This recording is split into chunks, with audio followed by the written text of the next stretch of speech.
Hello everyone, welcome back to my channel. আজকে অনেকদিন পর তোমাদের সাথে একটা ব্লগ শেয়ার করছি। এটা অনেকদিন আগেকার ব্লগ। আমি যখন বাড়ি গিয়েছিলাম তখনকার। আমি একটু আলসামি করে ল্যাদখোর যা বলবেন বলতে পারি। তো গ্যালারি ঘাঁটতে ঘাঁটতে এই ভিডিওগুলো কিছু করা ছিল, তাই ভাবলাম তোমাদের সাথে আজকে শেয়ার করে দিই। সকাল 5টার সময় রেডি হয়ে আমরা স্টেশনে পৌঁছে গেছি। ট্রেন আসতে একটু লেট ছিল, বাবা গেছিলো টিকিট কাটতে। ততক্ষণ আমরা এই সাইডটা পুরো তোমাদের দেখাচ্ছি। এটা হচ্ছে ইসলামপুরের পুরো স্টেশনটা। আমাদের ট্রেন আসবে প্ল্যাটফর্ম নাম্বার 2-তে। তো ওভারব্রিজ ক্রস করে নিচ্ছি। ছোটবেলায় যে দিদুন বাড়ি যাওয়ার একটা মজা, সেই মজাটা আজকে আছে, কিন্তু কোথাও যেন সেই এক্সাইটমেন্টটা আর নেই, হারিয়ে গেছে। কিন্তু আমার বোনের মধ্যে, আমার মায়ের মধ্যে সেই এক্সাইটমেন্টটা এখনো আছে, যতই হোক বাপের বাড়ি বলে কথা। তো এতদিন পরে যাওয়ার সেই যে আনন্দটা, সেটা ছোট্ট করে তোমাদের সাথে ভাগ করে নিচ্ছি। তাই অনেকটা আগে স্টেশনে পৌঁছে গেছিলাম, তার জন্য অনেকটা খান ওয়েট করতে হচ্ছিল। সকালেই প্রথম সূর্য ওঠাটা মনে হয় কোনো ট্রেন ধরতে যাবা, কোনো ঘুরতে যাওয়া, না হলে সারা জীবনও আমি এই সকালবেলা ভোরবেলা উঠে আমার কাকপক্ষীটাও টের পাবে না আমি উঠে গেছি। তো শুধু এই দিনগুলোই আমি ভোরের আলো দেখতে পাই। সকাল থেকে নাই করে 4-5টা ট্রেন ক্রস হয়ে গেছে, কিন্তু আমাদের ট্রেন এতটাই ডিলে যে এখনো আসছে না। তো অনেকক্ষণ ওয়েট করার পর তারপরে এই যে আমাদের ট্রেন ঢুকেছিল, ওদিকটা প্রায় 50 মিনিটস লেট ছিল।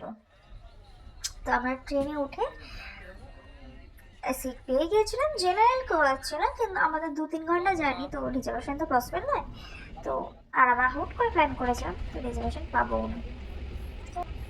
ট্রেনে উঠে সব থেকে প্রথম কাজ হচ্ছে সবার ফার্স্টে জানালার সিটটাকে খুঁজে বের করতে হবে। কেউ থাকলে দাদা ভাই একটু দেবেন, একটু দেবেন, এইভাবে জায়গাটা করে নিতে হবে যদি রিজার্ভেশন না থাকে। তারপর দেখো আমাদের এই করতে করতে কিন্তু স্টেশনে চলে আসলো। তো দেখতেই পাচ্ছ কতটা তাড়াতাড়ি আমরা পৌঁছে গেছি, মোটেও নয়, প্রায় 3 ঘন্টা লেগেছিল। যারা কলকাতায় থাকো তারা দেখে নাও এত সুন্দর দৃশ্য। এটা মালবাজার স্টেশন। এখানকার অপরূপ সৌন্দর্যের কথা আর কি বলবো। মানুষ কলকাতা থেকে ছুটি পেলে নর্থ বেঙ্গলের উদ্দেশ্যে চলে আসে, আর আমি নর্থ বেঙ্গলে পেয়ে আমি কলকাতা শিফট করে গেছি, যার জন্য আমি এখন এই সাইডে ঘুরতে আসতে পারি না। অনেকদিন পর এসেছি, ভালো ভালো জায়গায় ঘুরতে যাবো, তোমাদেরকেও দেখাবো। তোমরা খালি দেখো এবং দেখে আসার প্ল্যান করো। এর মধ্যে মা মিষ্টি প্যাক করে নিয়েছে দিদির বাড়ি যাওয়ার জন্য, আর আমার টোটো ধরে একদম খুব স্পিডে যাওয়ার চেষ্টা করছি। যত তাড়াতাড়ি পৌঁছাবো তত তাড়াতাড়ি মজা শুরু হবে। পৌঁছে গেছি এই দিদির বাড়ি। ছোটবেলায় বহু স্মৃতি আমার এখানে ছিল, কিন্তু আস্তে আস্তে সেই স্মৃতিগুলোতে ধুলো জমতে শুরু করেছে। অনেকদিন পর এসে ভালোই লাগে। এই যে এটা হচ্ছে আমার দিদু। চলো একা একা তোমার সাথে দেখা করা যাচ্ছি মামুনির কাছে।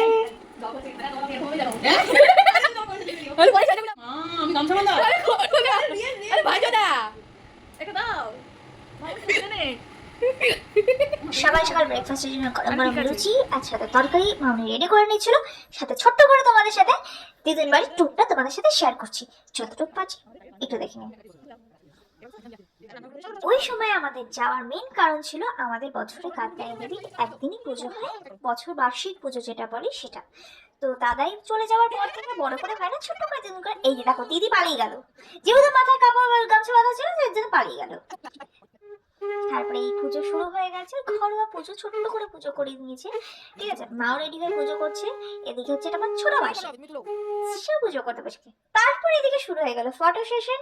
এবার তাদের জন্য সুন্দর সুন্দর ছবি আমি তুলে দিলাম। তারপরে আমি আর ভিডিও বানাতে পারি, প্রচন্ড টায়ার্ড হয়ে গেছিলাম। এই ছিল সেদিনকার মধ্যাহ্ন ভোজন। এটার আরেকটা পার্ট বাকি থাকলো, জানি না কবে এডিটিং করে শেষ করতে পারবো, খুব তাড়াতাড়ি নিয়ে আসবো।